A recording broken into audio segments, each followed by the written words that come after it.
ठीक है, 2000 वोटों से इस बार मैं हार गया और मुझे हराने के लिए जिन जिन लोगों ने जो ताकतें लगाई थी, जिन जिन लोगों ने जो साजिशें रची थी, आज अगर एकनाथ शिंदे के जितने भी आमदार हैं उन्हें लोग गद्दार कह के पुकारते हैं, मैं समझता हूं अगर मुसलमानों का सबसे बड़ा गद्दार है तो लाल टोपी पहनकर तुम्हारी गलियों में घूमने वाला यह अबू आसिम है। तो एक शख्स औरंगाबाद से उठा और मुंबई को आकर हिला दिया, पूरा महाराष्ट्र हिल गया। शातिमाने गुस्ताखाने रसूल की जबानें गुम हो गई। मैं आप लोगों से एक वादा चाहता हूं कि आइंदा अगर खुदा न खास्ता किसी शातिम रसूल ने जुरात की, हिम्मत की मेरे प्यारे मुस्तफा की शान में गुस्ताखी करने की और सैयद इम्तियाज जमील साहब को औरंगाबाद से आना पड़ा तो वो तनहा न होंगे। उनका इस्तेकबाल करने के लिए यहाँ पर इंशाअल्लाह अतीक अहमद खान साहब इनका इस्तेकबाल करेंगे। आपसे ये उम्मीद की जा सकती है, बताइए हाँ या ना, हाथ खड़े करके। जब इम्तियाज भाई आइंदा अगर किसी ने गुस्ताखी की और अगर मंत्रालय और मुंबई का चक्कर जाम करने की नौबत आई तो उनका इस्तेकबाल अतीक अहमद खान मुनीम तो नाते पर इंशाअल्लाह करेंगे। मैं शेर के साथ सही साहब को दावत दूंगा कि मोहम्मद से वफा तूने तो हम तेरे हैं, कि मोहम्मद से वफा तूने तो हम तेरे हैं, ये जहां चीज है क्या लौहो कलम तेरे हैं। नारे तकबीर, नारे तकबीर, देखो देखो कौन है।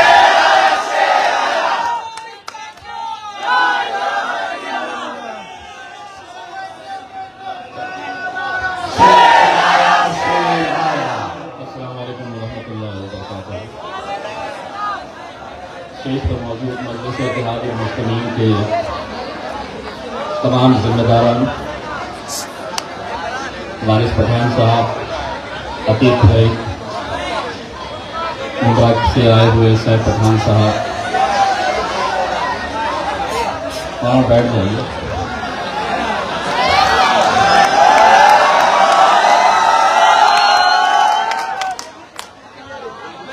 हम अपनी तस्वीर से व्हाट्सएप और सोशल मीडिया पे नहीं लोगों के दिलों में बना कर जाते हैं। मजलिस के तमाम एडवोकेट अस्मा जी, मैंने आपसे वादा किया था मैं आऊँगा, प्रोग्राम होने के बाद इंशाल्लाह जरूर आऊँगा। जितनी देर स्टेज के ऊपर बैठा हुआ था ये देख रहा था कि क्या वजह है कि एक नौजवान लड़का अतीक चुनावी मैदान में उतरता है और कुछ ही दिनों के अंदर यहाँ की फिजा बदल जाती है, यहाँ की हवा बदल जाती है। मैं एक बात का एतराफ़ करना चाहता हूँ, असदुद्दीन अवैसी, अकबरुद्दीन अवैसी साहब के बाद मैं अपने से बड़ा लीडर अगर किसी को मानता हूं तो वो अतीक सर को मानता हूं।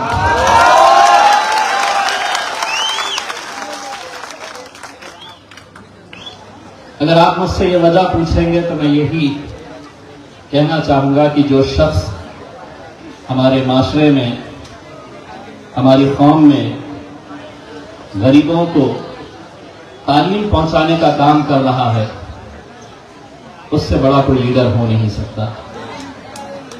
और पिछले कई सालों से अतीक सर जो काम कर रहे हैं वो लफ्जों में बयान नहीं किया जा सकता है। यकीनन मजलिस इत्तेहाद और मुस्लिमीन अपना सर झुकाकर गोवंडी की हमारी माएं, बहनें, नौजवानों का, बुजुर्गों का हम तहे दिल से शुक्रिया अदा करते हैं। ये जो यकीन आप लोगों ने इस नौजवान लड़के के ऊपर आपने दिया, जीत और हार जो भी हो, हम हमेशा एक बात कहते हैं कि हमारा काम मेहनत करना है, जीत और हार का जो भी फैसला है वो अपना रब करता है। अल्लाह की मर्जी के बगैर पत्ता भी नहीं हिल सकता है। तो अगर कोई ये समझता है कि अगर किसी को हराकर, किसी को गिराकर कोई बहुत आगे निकलना चाहता है, अपने तकब्बुर में ये सोच रहा है कि मैंने सिर्फ यहां पर अतीक को नहीं हराया बल्कि औरंगाबाद से इम्तियाज जलील को भी हराया, तो एक बात अच्छी तरह से समझ लेना, अगर अपने ईमान पे यकीन है तो ये बात भी सुन लेना कि तुम इज़्ज़ु मन तशा व तुज़िल्लु मन तशा, इज्जत का और जिल्लत का देने वाला खुदा है। तुमने ये सोचा कि मुझे गिरा दोगे तो मैं खत्म हो जाऊंगा, आज तुम्हारे ही घर में देखिए अल्हम्दुलिल्लाह के बड़ी मोहब्बतों से मुझे नवाजा जा रहा है। अतीक हारने के बावजूद भी हारा नहीं है, उसने लोगों की मोहब्बतों को जीता है। यह अलग बात है कि कुछ आंकड़े कम हो गए होंगे, यह अलग बात है कि जो मेरे कायद बैरिस्टर असदुद्दीन अवैसी पार्लियामेंट में पिछले 20 सालों से अकेले बैठते थे, यह आप लोगों की दुआओं का नतीजा है कि 5 साल उनके बाजू बैठने का शर्फ मुझे भी हासिल हुआ था। इससे बढ़कर और फख्र की क्या बात हो सकती है कि जो शख्स अकेले लड़ता था पार्लियामेंट के अंदर, उनके बाजू, उनके पीछे बैठने का मौका आप लोगों की दुआओं की वजह से अल्लाह ने मुझे भी फराहम किया था। ठीक है, 2000 वोटों से इस बार मैं हार गया और मुझे हराने के लिए जिन जिन लोगों ने जो ताकतें लगाई थी, जिन जिन लोगों ने जो साजिशें रची थी, आज अगर एकनाथ शिंदे के जितने भी आमदार हैं उन्हें लोग गद्दार कह के पुकारते हैं, मैं समझता हूं अगर मुसलमानों का सबसे बड़ा गद्दार है तो लाल टोपी पहनकर तुम्हारी गलियों में घूमने वाला यह अबू आसिम है।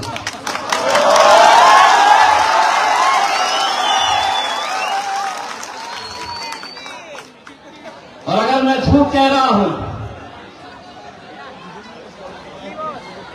तो बताओ मुझे कितने की डील हुई थी, कितने का सौदा हुआ था देवेंद्र फडणवीस के साथ। इम्तियाज जलील को हराना है, तुझे हमारी मदद करनी होगी।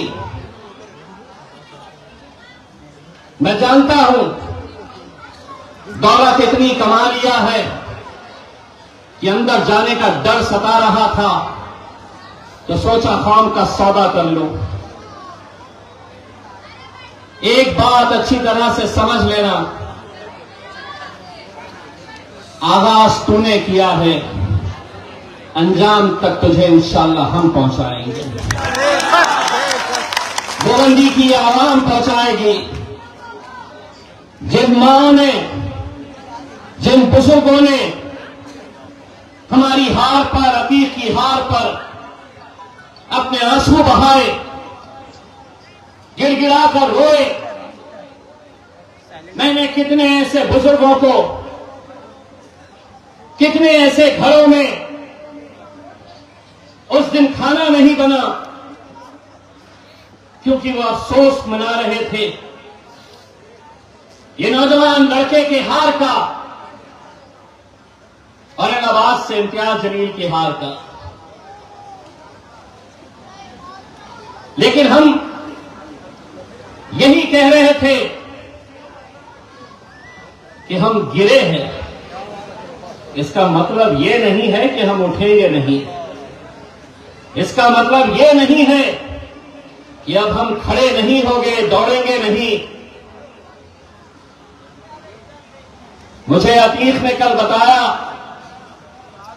इम्तियाज भाई 2 दिन पहले परमिशन मिली थी, लेकिन पुलिस वाले अब कह रहे हैं ये इलाके में जलसा नहीं होना, बहुत दबाव डाला जा रहा है। मैंने अतीक से कहा, इलाके कुत्तों के होते हैं,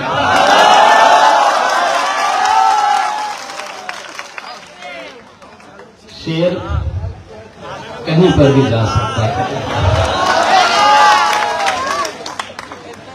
मैं अपने तौर से गोवंडी की पुलिस का, प्रशासन का शुक्रिया अदा करना चाहता हूं, लेकिन यहां जितने पुलिस वाले मौजूद हैं, मैं उनसे हाथ जोड़कर एक गुजारिश करना चाहता हूं, बच्चा किसी का भी हो, मां के लिए, बाप के लिए प्यारा होता है, और अगर कोई चंद लोग यहां नशे का कारोबार करवाकर एक पूरी नस्ल को अगर बर्बाद कर रहे हैं, पैसा कमाने के हजारों रास्ते हैं, लेकिन किसी की बद्दुआ लेकर, किसी मां के आंख में आंसू लाकर, आप तसव्वुर करिए गोवंडी की हालात क्यों इतने खराब हो गए हैं। क्या वजह है कि आज हम यहां पर नशे के कारोबार को हम खत्म नहीं कर पा रहे हैं।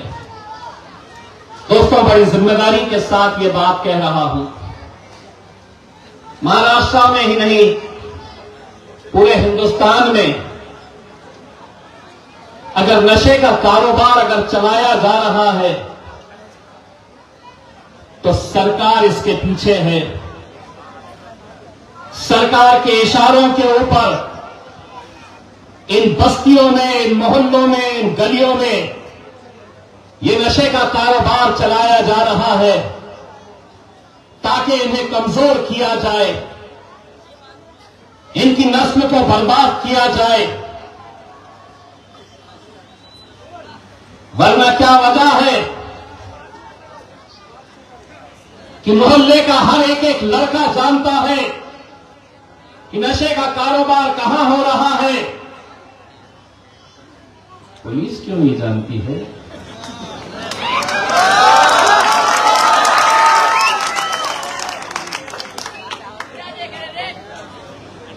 जानती है, सब अच्छी तरह से जानती है। हम आपकी तरफ से गोवंडी की पुलिस को एक पैगाम देने के लिए आए हैं। धंधे आप नहीं बंद कर सकते तो अल्हम्दुलिल्लाह हम में इतनी ताकत है कि हम आकर बंद करवा सकते हैं।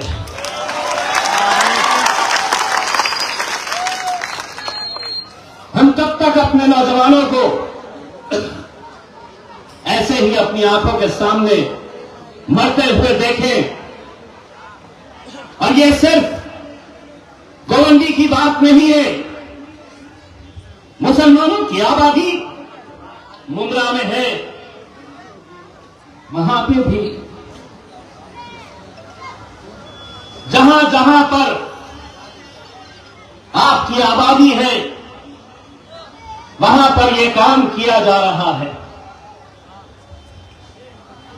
मैं आज आपके बीच में आपका शुक्रिया अदा करने के साथ साथ आज महाराष्ट्र के अंदर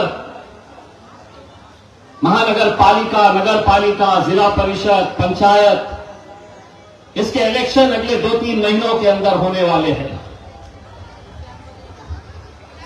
और हमने तय किया था कि हमारी शुरुआत उस मुकाम से करेंगे कि जहां पर हमें इतनी मोहब्बतों से नवाजा गया था।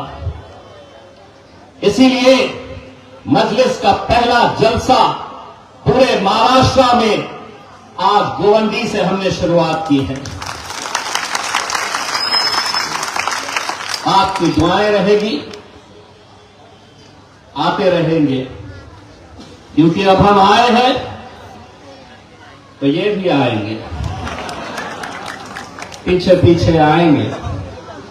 आज तो सुना है देवनार में लाल टोपी पहनकर घूम रहे थे। मुझे किसी ने फोन किया, बोले साहब लाल सिंह वाला बकरा घूम रहा है, ले लूं क्या? मैंने कहा बकरी ईद पे हलाल का गोश्त चलता है, हराम का नहीं चलता।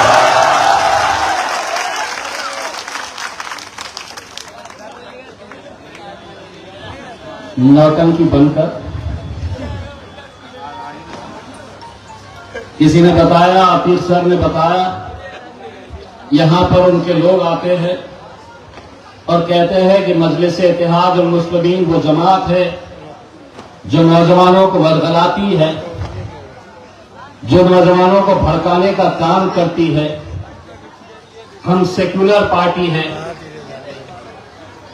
जूती पे मारता है इम्तियाज जलील तुम्हारी जैसी सेक्युलर पार्टियों को, जूती पे रखते हैं हम उन तमाम सियासी पार्टियां जो अपने आप को सेक्युलर कहती है। क्योंकि जब तुम पर वक्त आता है तो क्या नरेंद्र मोदी, क्या एकनाथ शिंदे, क्या अजीत पवार, क्या शरद पवार, क्या अखिलेश पप्पा, सब एक ही थाली के चट्टे बट्टे हैं। और अगर हम फिरका परस्त हैं तो है, जो भाषा तुम्हें समझ में आती है वो भाषा में जवाब देने का हुनर अगर किसी के पास है तो वो मेरे खायद बैरिस्टर असदुद्दीन अवैसी के पास है। तो बकरे की मंडी में घूमते रहे, वो कुवैत चला गया, कतर चला गया, जिद्दा चला गया। मेरा खायद इंटरनेशनल लेवल पे घूम रहा है, तो मैं बकरों के बीच में जाके बैठ क्यों गया? आज अल्हम्दुलिल्लाह इस मुल्क के एक एक मुसलमानों को इस बात का फख्र होना चाहिए,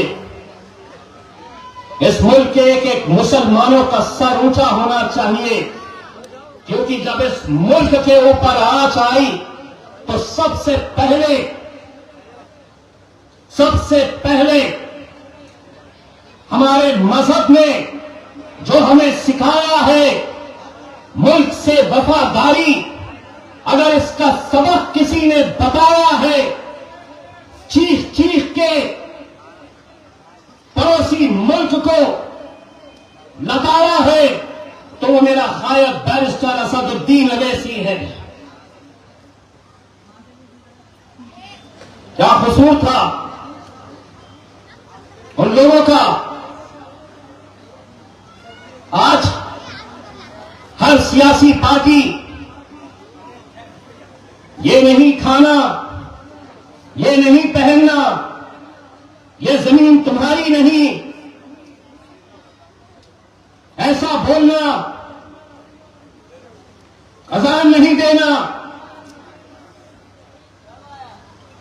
नमाज नहीं, हमारी बच्चियों ने हिजाब नहीं पहनना। हर रोज कोई ना कोई खड़ा होता है, हर रोज एक नया फतूर छोड़ देता है, दिन भर मीडिया के ऊपर हंगामा चलते रहता है, हमको रोका जाता, हमसे वफादारी का सबूत मांगा जाता। लेकिन एक बात अच्छी तरह से हम गोवंडी की आवाम की तरफ से ये बात आपको बता रहे हैं।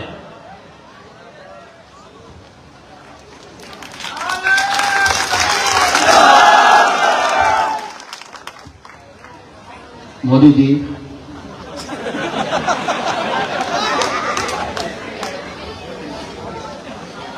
मित्रों, आप क्या समझ रहे हैं? आप हमें परेशान करेंगे तो हम कहीं चले जाएंगे? ना, कहीं नहीं जाने वाले। ये मुल्क जितना आपका है, जितना देवेंद्र फडणवीस का है, जितना एकनाथ शिंदे का है, जितना शरद पवार का है, जितना अजीत पवार का है, जितना अखिलेश पप्पा का है, उतना ही ये मुल्क हमारा है। बार बार कितनी मर्तबा हमने समझाना आपको, क्यों नहीं समझ में आ रहा आपको? आप समझ रहे हैं कि इनको ऐसा परेशान करो ये कहीं चले जाएंगे। मैं कुर्सी के ऊपर बैठा हुआ था, बार बार मेरे भाई पे नजर जा रही थी।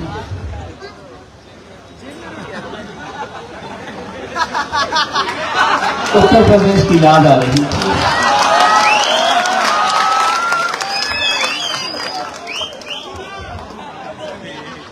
इनको देख रहा था और मैं उत्तर प्रदेश की याद मुझे सता रही थी। एक दिन तकरीर में कह दिए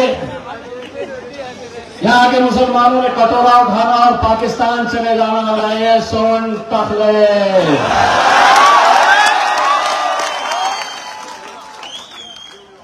ये मुल्क तेरे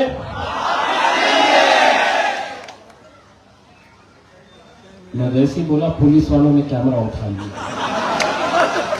मैंने बोला बनाते केस बनता अपने पे। कहां से बनेगा जी? हमने तो सिर्फ आधा बोले हैं ना, आधे पे केस थोड़ी बनता है। सबूत तो पूरा चाहिए होता है। ये मुल्क तुम्हारे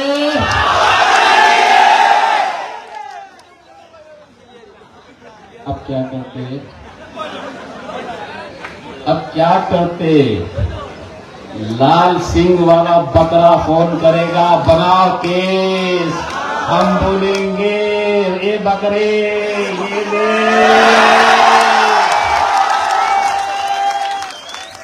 बाबा जी का खाना मजा रही ना। 2-3 महीने के बाद निकलना, दन देना। सिर्फ अतीत का बदला नहीं, तुम्हारा बेटा, तुम्हारा भाई इम्तियाज जलील का बदला भी गोवंडी की आवाम में लेना है। यकीन मानिए, मैं आपसे वादा कर रहा हूं कि कहीं पर भी कितनी सीटें आ जाए, गोवंडी के अंदर अगर आप लोगों ने मजलिस को कामयाब किया तो सबसे पहला जीत का जश्न इंशाअल्लाह हम गोवंडी के अंदर मनाएंगे, जिसके अंदर असदुद्दीन अवैसी साहब भी यहां पर आए। मेरे भाइयों, हम एक ऐसे दौर से गुजर रहे हैं जहां कोई अपना नहीं है, कोई तुम्हारे साथ खड़े रहने वाला नहीं है। हमारी लड़ाई, ये मेरे को पीछे से बोल रहे 4 मिनट बचे हैं। T20 के अंदर आखिरी ओवर के अंदर ही बैटिंग चलती है। तो ये है कि आपकी लड़ाई आप ही को लड़नी है। आप अच्छी तरह से उस मंजर को जानते होंगे जब मेरे नबी करीम सल्लल्लाहु अलैहि वसल्लम के खिलाफ गुस्ताखी हुई तो हमने कहा कि हम 4 लोग 10 लोग जाकर किसी पुलिस अधिकारी को हम निवेदन दे के तस्वीरें नहीं छपाएंगे। अगर तुझे भाषा रास्ते की समझ में आती है तो हम रास्ते पे आएंगे। और अल्हम्दुलिल्लाह पूरे हिंदुस्तान की तारीख के